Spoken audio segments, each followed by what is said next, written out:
Praise the Lord, खुदावंद के बाबरकत जलाली के दूसरे नाम में आप सबको सलाम। आप देख रहे हैं आपका पसंदीदा प्रोग्राम डॉटर्स ऑफ ज़ायन। और आज फिर हमारे साथ बड़ी खूबसूरत दो शख्सियत मौजूद हैं और जिनसे हम बहुत सारी बातें करेंगे। और आज का बहुत खूबसूरत टॉपिक है और इसके बारे में आप नशीन बताएं। फॉर श्योर जी, आज हम जिस बारे में बात करने वाले हैं वो है घरेलू जिंदगी और सलीका शायरी। और इसके ताल्लुक से हमने बड़ी कीमती शख्सियात को भी यहाँ पे मदऊ कर रखा है। हाँ बिल्कुल, क्यों नहीं। इस प्रोग्राम की खूबसूरती ये है कि ना सिर्फ हम दोनों खूबसूरत नजर आए, हाँ। बल्कि हमारे साथ जो गेस्ट हैं वो भी खूबसूरत नजर आए। और उनकी ना सिर्फ वो खूबसूरत हैं बल्कि उनकी बहुत खूबसूरत शख्सियत है। नशीन, आज का जो आपने टॉपिक दे दिया ना वो बड़ा मुनफरिद है और ये ना जैसे अंटीक चीज़ें होती हैं, ठीक है ना, ऐसे ही आज के वक्त के मुताबिक जैसे अभी हम जेंजिस की बात करें, ठीक है ना, हमारी जो नई नस्ल है उस पर बात करें तो बहुत कम उनके अंदर इन चीज़ों को देखा जा सकता है। तो आज हमारे गेस्ट कौन कौन है? सो आज हमारी जो पहली गेस्ट है वो किसी तारीफ की मोहताज नहीं है। JCTV पे एज एन एडमिन वो खुदाम की खिदमत में मसरूफ़ अमल हैं और आज हमारे स्टूडियो में मौजूद हैं हमारी पहली गेस्ट सिस्टर कामनी सलमान। सबसे पहले आपको खुशामदीद कहा चाहती हूँ and thank you very much कि आपने टाइम निकाला और हमारी शो पे आए। Thank you so much for inviting and it's an honour for me to be here. Thank you. और नशीन, इसी के साथ हमारी जो दूसरी गेस्ट हैं वो मेरे बहुत दिल के करीब हैं और जब भी वो स्टूडियो में आती हैं तो एक समा बन जाता है। उनकी स्माइल, उनकी हंसी और उनका जो लाइफस्टाइल है, उनका जो स्टाइल है बहुत एनर्जी देता है। और मेरे हमारे साथ जो सेकंड गेस्ट हैं वो है सिस्टर एमी। वेलकम कहते हैं आपको आपकी ही प्रोग्राम में और यकीनन आपको अच्छा लगा होगा। जी, thank you very much for having me. It's really an honour for me. और मुझे बहुत अच्छा लगा है जब आप बुलाते हैं क्योंकि JCTV को मैं अपना घर ही समझती हूँ। ये मेरा दूसरा घर है तो यहाँ आके सबसे मिलना सब मेरे अपने ही हैं, तो अच्छा लगता है बातचीत करना और सीखना। बिल्कुल बिल्कुल। नशीन का भी कुछ ऐसा ही ख्याल है क्योंकि नशीन जब JCTV में आती है तो पीछे सबको भूल कर आती है JCTV में आना और फिर उधर टाइम स्पेंड करना थोड़ा सा टाइम टेकिंग होता है, ऐसा ही है ना। लेकिन कभी भी ये वक्त जो है वो आपको बहुत ज़्यादा लंबा नहीं लगता क्योंकि बातों बातों में इस तरह वक्त गुजर जाता है कि बिल्कुल आइडिया नहीं होता है कि हम कब से आए हैं और कितना टाइम गुजर गया। सो आज का जो टॉपिक है हम उस तरफ आएंगे। और जी, कोई सवाल है आपके जहन में जो हम सिस्टर एमी से शुरू करें एंड देन फिर हम कामनी की तरफ आएँ? हाँ नशीन, आज का जो टॉपिक है बड़ा ही खूबसूरत है। सिस्टर एमी से बात करते हैं क्योंकि उन्होंने एक टाइम गुजारा अपनी लाइफ का और उन्हें उनके दौर में या जैसे हमारे दौर में तो फिर भी ये चीज़ें थीं। पेरेंट्स की ये फ़र्ज़ था कि वो बच्चों को ट्रेन करके भेजें, बच्चा हो या बच्ची हो, मैरिज लाइफ में जाने के लिए। और ख़ासकर आज का जो टॉपिक है वो स्पेशली उन बच्चों के लिए है जो मेंटली भी तैयार नहीं है, ठीक है ना, आगे जाने के लिए, आगे ससुराल में किस तरह से उन्हें क्या क्या मुश्किलात फेस करनी पड़ सकती हैं, क्या क्या उन्हें प्रैक्टिकल लाइफ में उन्हें करना पड़ता है। तो सिस्टर एमी, आज जो टॉपिक है वो है घरेलू जिंदगी और सलीका शायरी। तो आप जब आपकी मैरिज लाइफ शुरू हुई तो आप प्रिपेयर थी कि मुझे ये करना पड़ेगा या इस तरह से भी होता है? एक्चुअली मेरी शादी हुई थी, अरेंज मैरिज थी। तो ऐसा तो कुछ नहीं कि मुझे इतना उनके बारे में पता नहीं था। 1 माह पहले ही रिश्ता आया और फिर शादी हो गई, वो भी लाहौर में नहीं मुल्तान में। तो मैंने घर नहीं देखा था, मैं उन लोगों के बारे में इतना जानती नहीं थी। तो जाहिर है एक सोच होती है कि पता नहीं कैसे लोग होंगे, क्या होगा। हमारा घर में रहना, मैं अपने घर में लाडली सबसे छोटी और माँ बाप का ज़्यादा लाड प्यार, फिर मेरे हस्बैंड जो थे वो घर में सबसे बड़े। तो मैं छोटी होने के नाते लाडली और मेरे हस्बैंड बड़े होने के नाते लाडले, तो लाडले दोनों ही थे। तो लेकिन ये कि जाना वहाँ घर, लेकिन जब पता है आपने जाना है, आपने रहना है, तो फिर कई बातों में तो कॉम्प्रोमाइज़ करना पड़ता है। ज़रूरी वो नहीं आप जो आपकी आदत हैं आप वहाँ जाके भी, वो रिश्ते चेंज हो जाते हैं ना सारे। लेकिन मैं सोचती हूँ कि जो एक, अपने पे नहीं कह रही, एक जनरल बात कर रही हूँ कि जो एक अच्छी बेटी है ना वो एक अच्छी बीवी बनेगी, वो एक अच्छी माँ बनेगी और वो सारे रिश्ते निभाएगी।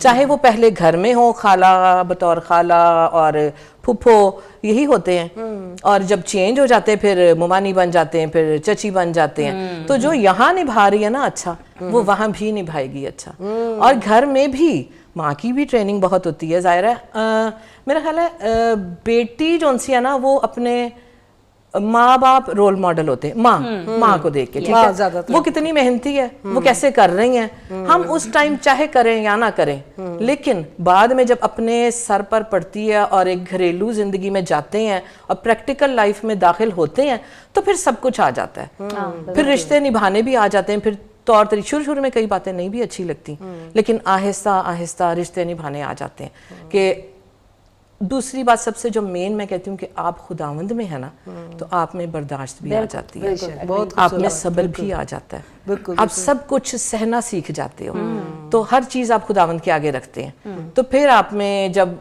ज़ाहिर है टोटली चेंज होता है।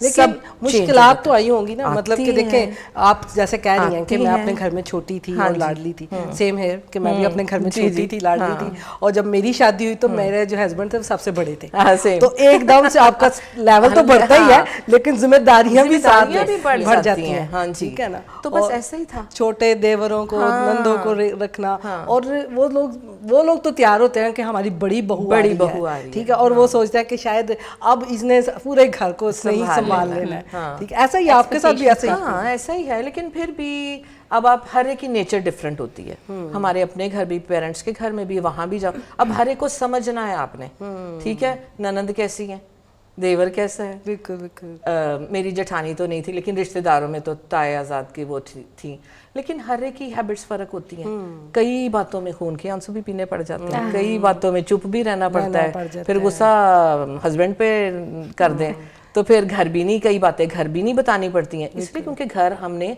चलाना है, हमने आगे बढ़ना है, तो बर्दाश्त तो फिर करनी पड़ती है। फिर आहिस्ता आहिस्ता वही टाइम जब जवानी होती है, कई बातें बहुत गुस्सा आ जाता है, ऐसा क्यों, उसने ऐसा क्यों कहा, लेकिन मेरे घर में सास ससुर खुदावन के फजल से बहुत अच्छे थे, अंडरस्टैंडिंग थे, बहुत अच्छे थे, मेरे साथ बहुत अच्छे थे, और मैं ये ऑन एयर कह रही हूँ और खुदा गवाह है कि मेरी और मेरी सास की कभी एक मर्तबा भी तू मैं नहीं हुई, कभी भी नहीं हुई। लोग कहते हैं ना कि भाई सास है तो इस तरह बात, मेरी कभी नहीं हुई ऐसे, तो मैं शुक्रगुजार हूँ।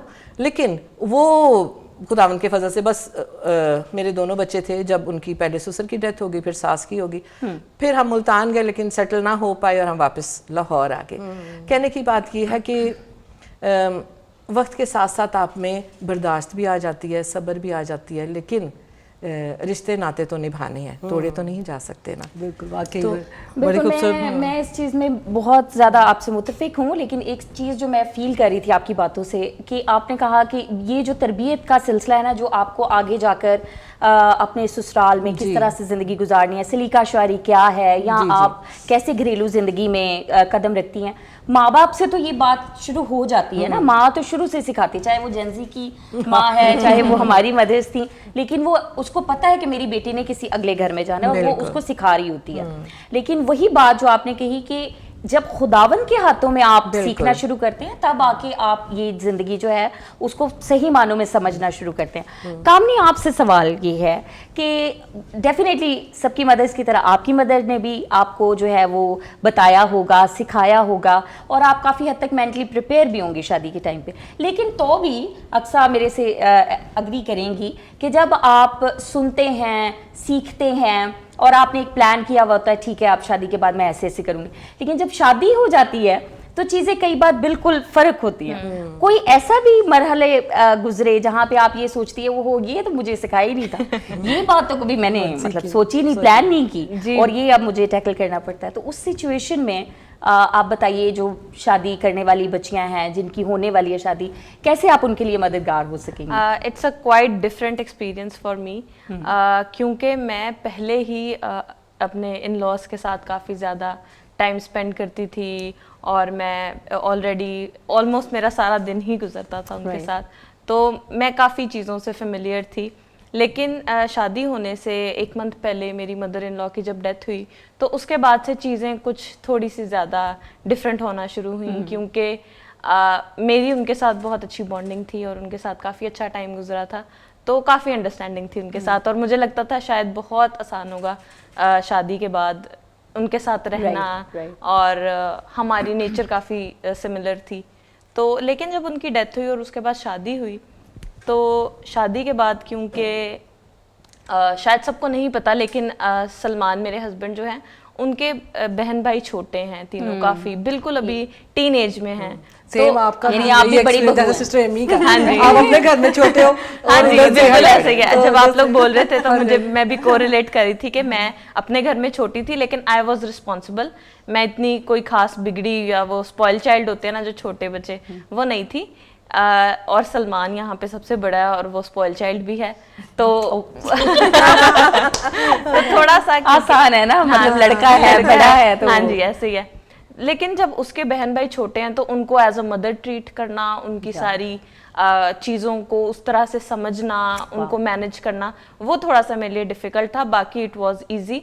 लेकिन शादी के बाद बहुत चीज़ें बदलती हैं, आपको रिस्पॉन्सिबल बनना पड़ता है, आपको सारा कुछ। एंड आई वाज वेरी कह सकते हैं कि आई वाज लकी कि मेरे जो इन लॉज हैं वो बिलीवर हैं, खुदा में बहुत ज़्यादा, सब ही बहुत ज़्यादा खुदा में उनका ईमान है। तो वो मेरे लिए एक चीज़ बहुत बेनिफिशियल भी थी कि मुझे इस तरह की कोई डर नहीं था कि पता नहीं क्या होगा मेरे साथ, कैसे ट्रीट करेंगे, क्या था। काफ़ी चीज़ें डिफ़िकल्ट होती हैं, लेकिन शादी के बाद मैंने अपने आप को खुदा के ज़्यादा करीब पाया और मुझे लगा कि शायद मैं खुदा के ज़्यादा करीब होती जा रही हूँ काफ़ी चीज़ों को समझने के लिए कि ये चीज़ कैसे करना है, ये चीज़ कैसे करनी है, गाइडेंस हासिल करने के लिए। तो वो मेरे लिए एक बड़ा अच्छा भी पार्ट था कि मैं खुदा के करीब हुई और फिर चीज़ें भी आहिस्ता आहिस्ता नॉर्मल होना शुरू हुई। और मेरी जो ससुराल में बाकी जो फैमिली हैं, जैसे पुप्पो हैं और चाची हैं, तो वो उन्होंने मेरा बड़ा साथ दिया और बहुत अच्छा टाइम गुजरा। और मेरा ईमान है कि आगे भी बहुत अच्छा टाइम गुजरेगा। और अभी तो स्टार्ट ही है, आगे खुदा का यही है कि खुदा से दुआ है कि बहुत अच्छा टाइम गुजरे। अच्छा, मेरे दिल में एक सवाल आ रहा है आपके, जी। क्योंकि हम में से सिर्फ यंग आप ही हैं। ओह नहीं, सिर्फ नहीं कहूँगी ये नहीं कि सब ही सबसे हैं, ज्यादा तो देखो कितने एकदम से कि हमें बुरा कह दिया। जी नहीं, जी ऐसे जी, नहीं है। ऐसा नहीं है। आप तो हर हम वक्त जवान हैं, वो जी, नौजवान हैं। चलिए, ये एवरग्रीन। जी, और ये एवरग्रीन है। और सिस्टर भी तो आप सब भी। अभी जो न्यू कपल्स हैं, जिन्होंने अभी न्यू मैरिज लाइफ शुरू की होती है, क्योंकि वो शायद अब फिर दोबारा उस नई नस्ल पे मैं बात करने को, क्योंकि ये टॉपिक जब मैंने रखा स्पेशली उन्हीं लोगों को मद्देनज़र रख के इस टॉपिक को रखा, क्योंकि हमारे वक्त में फिर भी माएँ बहुत सख्त थीं और हमें कहा जाता था हर बात में ताना ये दूसरा मिलता है, तू सोरे जाके की करेगी, ठीक है ना, फिर पता लगेगा। अब बच्चों को कहा जाए ना तो कहते हैं कोई बात नहीं, सब कुछ मिल जाता है, ठीक है। तो बाजार से सब कुछ मिल जाता है, पैसे होने चाहिए इंसान को, सब कुछ मिल जाता है। जो सलीका शरिया और जो आपकी लाइफ में डिसिप्लिन है, ठीक है, वो बाजार में नहीं मिलता, ठीक है, वो तरबियत का हिस्सा है। तो आप मतलब कि न्यू लड़कियों को, मैं स्पेशली अगर कह भी दूँ तो कोई बुरी बात नहीं है, ठीक है, जो अभी नई लड़कियां जो अभी शादी में आई हैं, जिन्होंने कदम रखा, तो वो उनको क्या किस तरह आप देखती हैं कि वो तैयार होती हैं मेंटली तौर पे, क्योंकि आप यूनिवर्सिटी से उठ के आई हैं, मुझे पता है, ठीक है ना, और आपने ये भी नहीं कि बहुत ज़्यादा घर को बड़ा किया होगा, संभाला होगा, बिल्कुल यूनिवर्सिटी से उठते ही आपकी शादी होगी आते ही, ठीक है, तो आपका इतना तजर्बा। लेकिन ऐसे क्या आप देखती हैं कि यूनिवर्सिटी में आप लड़कियों को देखते रहते हो, ठीक है, बड़ा मुश्किल होगा अगर मैं यूनिवर्सिटी की लड़कियों की बात करूं या आजकल की जनरेशन की, क्योंकि उनको ऐसे लगता है कि आगे लाइफ ज़्यादा आसान है और आगे हम अपने साथ मेड ले जाएंगे। अक्सर लड़कियां कहती हैं मामा कोई बात नहीं, हम अपने साथ मेड ले जाएंगे। नहीं, अगर आपके पास सारा टाइम मेड भी है तो आपकी रिस्पॉन्सिबिलिटी बहुत ज़्यादा होती है और आपको उस चीज़ को हैंडल करना आना चाहिए, आपको मैनेज करना आना चाहिए कि हाँ जी, ऐसे ये टाइम मैनेजमेंट होनी चाहिए कि ये चीज़ इतने टाइम में होगी तो ये चीज़ इतने टाइम में होगी। तो मैंने बीइंग डॉटर, मेरी माँ से मैंने कभी भी ज़िंदगी में नहीं सुना कि आगे जाओगी तो कैसे हैंडल करोगी, क्योंकि उनको मेरे पे ट्रस्ट था कि शायद ये बड़ी रिस्पॉन्सिबल है तो कर लेगी। गो के मैं घर पे नहीं रही, घर पे ज़्यादा टाइम स्पेंड नहीं किया, लेकिन उनको यकीन था मेरे पे, अपनी तरबियत पे भी, कि शायद ये कर लेगी। लेकिन आगे जाके जो एक सिचुएशन होती है वो डिफरेंट हो जाती है। आगे वालों की प्रैक्टिकल लाइफ आप कहना चाहते हैं बहुत डिफरेंट होती है। बिल्कुल आपकी सोचों से जो होते हैं ना, बहुत सारे बच्चे जो है ना नॉवल जो पढ़ते हैं और जो आजकल के ड्रामास दिखा रहे हैं, ऐसा नहीं ठीक है होता। ना, तो वो लोग बच्चे सोचते हैं, शायद लड़कियां सोचते हैं कि बड़ा इजी है, मतलब कि इतना भी नहीं है मुश्किल ना। तो नौशीन आपको बताऊं, कामनी की खूबसूरत बात और बहुत जिम्मेदार बच्चे, इसमें कोई शक नहीं, लेकिन इसे खुदा ने एक बड़ी खूबसूरत हार्ट भी दिया। इससे पहले कि ये मैरिज लाइफ शुरू करती, इससे पहले ही अब उसने अपनी सास की खिदमत शुरू की, क्योंकि जब भाभी बीमार हुई और जली तो सबसे ज़्यादा टाइम अगर हमारी फैमिली में से किसी ने गुजारा है तो कामनी ने गुजारा है। और कामनी ने बहुत उनका साथ दिया।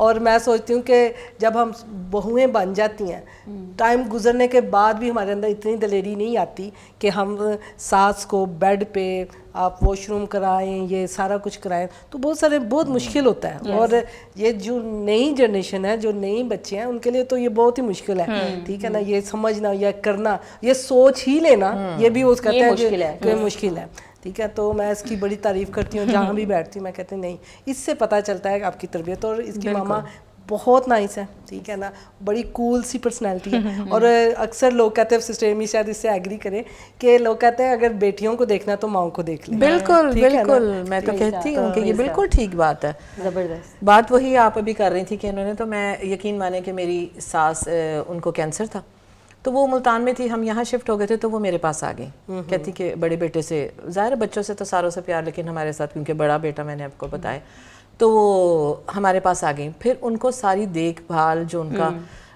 डाइपर्स तक चेंज करना, वो मैंने उनके किए। तो खाना वाना देना, फिर मैं स्कूल जाती थी, वापस आके फिर उनको देखना करना। तो वो ये कहती थी कि हाय, मुझे रोती थी कि मुझे शर्म आती है मुझे। मैंने कहा माँ है आप, क्या हो गया? तो बात ये कि मैंने उनकी खिदमत की, मैंने अपने माँ बाप की भी बहुत की। मैं खुदावंद का शुक्र करती हूँ इस बात के लिए कि मेरी माँ भी, उनको डायमेंशिया था और उनके भी डाइपर्स चेंज करना, उनको खाना खिलाना, सब कुछ किया। लेकिन मैं शुक्रगुजार हूँ कि खुदावंद ने मुझे इस खिदमत के लिए रखा। और मुझे, मैं कहती हूँ इसका 100% अजर है, बरकतें आपको खुदा देता है। और मुझे दी, ठीक है। तो फिर शुक्र करती हूँ कि हमें मौका मिला करने के लिए। और मैं ये शुक्रगुजार हूँ कि हमें गिले शिकवे काय के शुक्रगुजारी हर बात में। मैं कहती हूँ ज़िंदगी के मसाइल तो बहुत है, लेकिन अगर हम उस नज़र जाविये से देखें ना, उस नज़र से, उस जाविये से देखें, तो फिर शिकवे जो उनसे है ना, वो भी शुक्रगुजारी में होने चाहिए, और शुक्र में तब्दील हो जाते हैं। सबसे बड़ी बात पता तब होती है जब आपका खुदा के साथ लिंक अच्छा है, तभी, ठीक है। जब आप खुदा के साथ जुड़े हैं तो आपको मुश्किलें भी जो है ना इतनी मुश्किल नहीं लगती हैं। आपको मतलब कि हालात को बदलना आ जाता है, आपको टैकल करना आ जाता है, लोगों के साथ बात करना।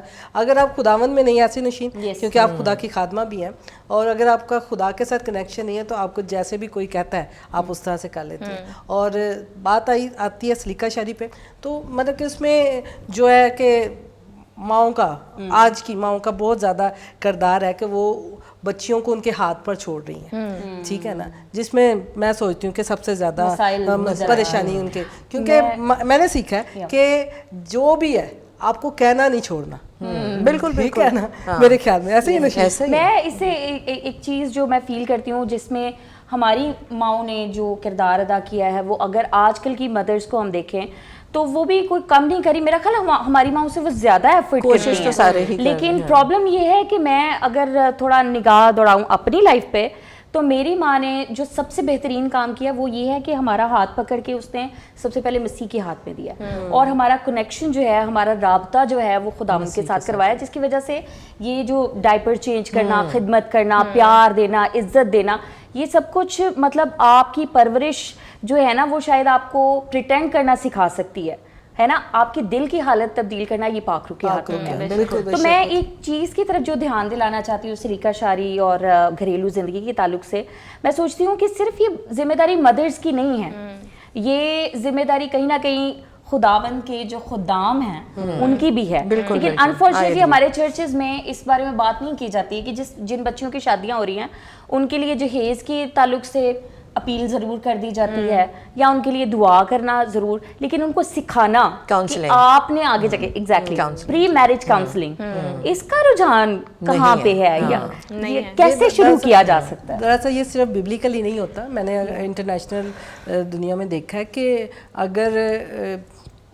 अगर आप इज़्दवाजी रिलेशन में जाने लगते हैं या आप मदर बनने वाले होते हैं तो आपके पहले ट्रेनिंग कराते हैं, गवर्नमेंट्स ऐसे ऐसे ट्रेनिंग्स कराते हैं जी, आपने किस तरह से, ठीक है, क्लासेस होती हैं, उस पर स्टडी होती है कि हमें किस तरह से, तो हमारे इधर ये चीज़ें नहीं है, ठीक है ना। और बाद में कहा सिर्फ जाता है माँ पर कि जी माँ ने सिखाया नहीं। असल में एक शख्स माशरे से भी बनता है, आपके इर्द गिर्द से भी बनता है, ठीक है ना, और उसके अंदर बहुत सारी चीज़ें इर्द गिर्द, माएँ तो कोई भी बुरा नहीं सिखा सकती ना, लेकिन कुछ चीज़ें लोग इर्द गिर्द से सीख रहे हैं। आज की जो जनरेशन है सबसे ज़्यादा अगर वो सीख रही है तो ये स्मार्ट से, इंटरनेट से सीख रही है, ड्रामाज में, मूवीज़ में क्या देखा जा रहा है, किस तरह से लाइफ है, तो उन चीज़ों को ये बहुत ज़्यादा असर कर रही हैं आज के वक्त में। और यही वजह है कि आज की जो मैरिज लाइफ है या उसमें बगाड़ है, ठीक है ना, बगाड़ है या किसी की शख्सियत में बगाड़ आ रहा है, तो वो खुदा से एक तो दूरी है और दूसरा ये है कि आपकी लगन ज़्यादा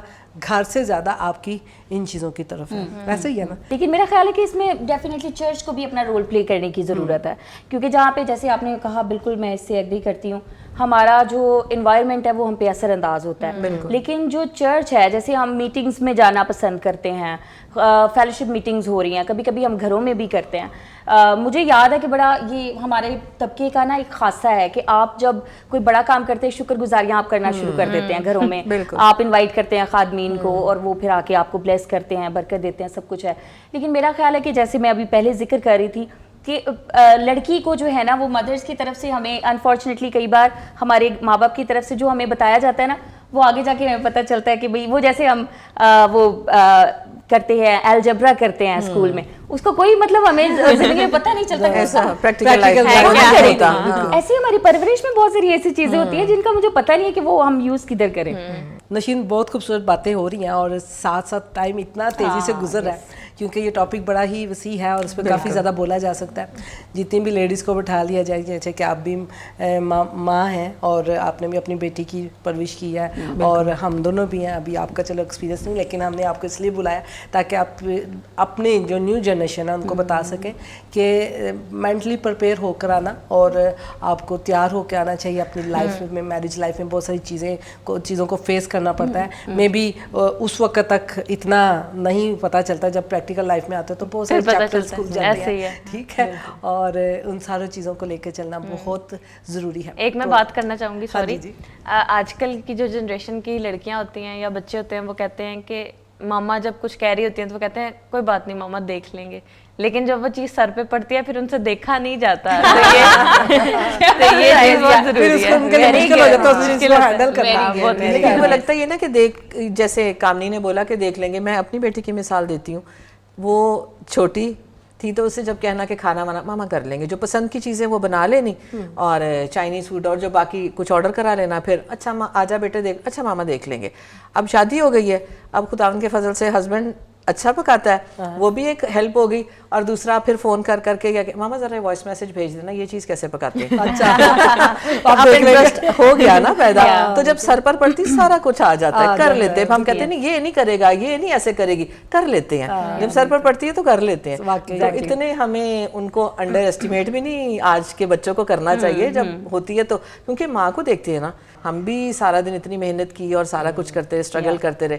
बच्चे बोलने आपको बताने से कम करेंगे, वो ऑब्जर्व ज्यादा करते हैं, वो देखने से ज्यादा करेंगे। सबसे ज्यादा जो ये है ना, हमारे अल्फाज इतने ज्यादा उनको नहीं सिखाते जितना आपका प्रैक्टिकल लाइफ आपको जो कुछ आप कर रहे हैं उनके सामने वो चीजों से सीखते हैं। लेकिन ऐसे मेरी बेटी है, उसे बर्तन धोना बड़ा ही मुश्किल लगता है, फिर मुझे अपना वक्त याद आता है कि मुझे भी ये चीज अब मैं उसे कहती नहीं हूँ, फिर उसने बात बात आपको भी तो लगती थी। बड़ी फैमिली में आना और उसके उनको सारों को लेकर चलना, ठीक है ना, ये सारी चीजें मुश्किल, बिल्कुल ऐसे। लेकिन अब टाइम तो खत्म होने वाला है, बातें तो वाकई जी आप दोनों का बहुत ज़्यादा शुक्रिया, आपने अपना कीमती वक्त दिया और मैं नाजरीन के लिए भी खुदावंद की शुक्रगुजारी करती हूँ और मेरा ईमान है कि इस सारी बातों के वसीले से खुदावंद आपको भी यकीनन कुछ ना कुछ सिखा रहा है। सबसे बेहतरीन बात यह है कि हमारे नज़दीक खुदावंद ने इज़्दवाज का एक खूबसूरत ताल्लुक़ हमारे लिए तख्लीक किया है और जब हम किसी घर में जाते हैं इस रिश्ते को निभाने के लिए,